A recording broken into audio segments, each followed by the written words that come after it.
તમારી પત્ની તમને સુંદર મજાનું બાળક આપે છે, ઘરમાં કિલકારી ગુંજતા પરિવારમાં પણ એકદમ આમ ખુશીની લાગણી છે એ છવાઈ જાય છે. અને પછી એ ખુશીની લાગણી હોય ને એ શોકમાં પણ બદલાઈ જાય છે, કારણ કે તમારી પત્નીનું નિધન થઈ જાય છે. જ્યારે પરિવાર આવા કપરા સમયથી પસાર થઈ રહ્યો ને, ત્યારે સમાજ પણ તમારી પત્ની અલગ જ્ઞાતિની છે એટલા માટે અમે તમારી પત્નીને અગ્નિ સંસ્કાર નહીં કરવા દઈએ, જમીન નહીં આપીએ એવું કહી અને પોતાની અવકાત દેખાડી દે છે પરિવારને. આવું તમારી સાથે થાય તો તમને કેવું લાગે? નમસ્કાર, વાઇબ્સ ઓફ ઇન્ડિયા સાથે હું સમીર. આવી જ રસપ્રદ સ્ટોરીઝ માટે વાઇબ્સ ઓફ ઇન્ડિયાની યુટ્યુબ ચેનલને સબસ્ક્રાઇબ કરી નોટિફિકેશન માટે બેલ આઇકન દબાવવાનું ભૂલશો નહીં. હવે તો ક્યાં એવું પહેલા જેવું રહ્યું છે? હવે તો બધા સાથે ભણે છે, અરે હવે તો બધા સાથે રહે છે અને જમે પણ છે. હવે તો ક્યાં પહેલા જેવું રહ્યું છે?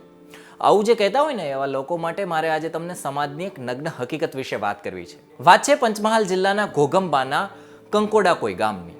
મજૂરી કરવા માટે આ પરિવાર છે અમરેલીના ધાસા ગામ આવ્યો હતો. રામજીભાઈ નાયક અને એમના પત્ની સુમિત્રાબેન નાયક. સુમિત્રાબેને એક બાળકને જન્મ આપ્યો. અચાનક બાળકના જન્મ બાદ લગભગ 12મા દિવસે એમને શ્વાસની તકલીફ આવે છે અને એમનું ધાસામાં નિધન થઈ જાય છે.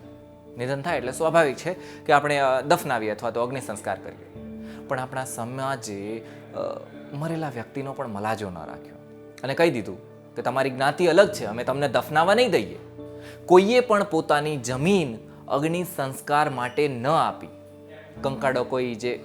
કંકોડા કોઈ ગામના સ્મશાનની અંદર અગ્નિ સંસ્કાર પણ ન કરવા દીધા. ગામના લોકોનું કહેવું હતું કે અમારાથી જ્ઞાતિમાં તમે અલગ છો એટલા માટે અમે તમને અગ્નિ સંસ્કાર થોડા કરવા દઈએ.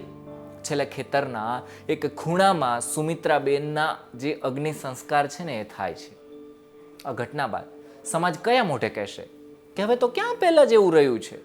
હવે તો એવું પહેલા થતું હતું, હવે એવું કંઈ નથી થતું. શું આપણામાં એટલી પણ માણસાઈ નથી કે માણસને આપણે માણસ ન માનીએ?